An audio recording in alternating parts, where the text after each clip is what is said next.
took an expensive $10,000 first-class trip to San Francisco when the family next to me asked if I could switch seats with a kid in economy so they could be with their parents, but I said I was good and got me mugged. I, 23F, have been planning a trip to San Francisco for around a year at this point and had booked my tickets a year in advance. Around about a month or two before the trip, the airline called me saying they'd like to upgrade me to their $10,000 first class due to my points and being a member. I had never flown first class before, so to say I was so excited was an understatement. I made sure to do everything possible in the lounge before my flight, and I was welcomed with such a comfortable setting for the 13-hour flight. About an hour into the flight, a flight attendant came up to me and asked me if I'd be willing to swap seats with a 10-year-old boy who was in economy so he could sit with his family in first class. From what I was told, the two parents were both members and had also received upgrades, not realizing that their son wasn't able to be upgraded with them. So they got their first class tickets, but he was stuck back at economy.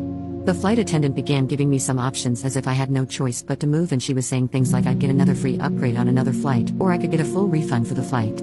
I asked her if there was any chance I could stay in my seat because I genuinely thought I was being kicked out, and she said that the two parents and I were the only upgraded passengers on the flight and there were no other first-class seats available, so if there was to be any chance for the boy to sit with his family, it would only make sense for him to sit in my seat. If this was a different situation, such as they'd overbooked the first class and the boy had purchased a ticket, it would be a different story, but I got this upgrade because of how much I fly on the airline. Also, I may have considered it if the parents had bought their tickets, but they hadn't either. No hate for the flight attendant, she was very polite and respectful during the entire ordeal. She accepted my decision and was very nice and said that everything was okay and they were going to figure it out. Never saw the parents, they were sitting far away from me. I did get mugged by an old woman in the seat next to me who told me that I made a child sit on their own for 13 hours. I get a 13-hour flight alone for a child is the scary part, but I saw him walk up and down the aisles like every hour to meet his parents, so it wasn't like he was alone. Update. I'm on the flight back and I noticed the same family is also flying back the same day.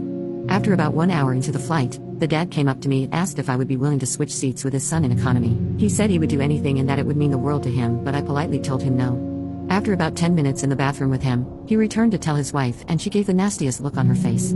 I didn't care, I wasn't going to lose my seat.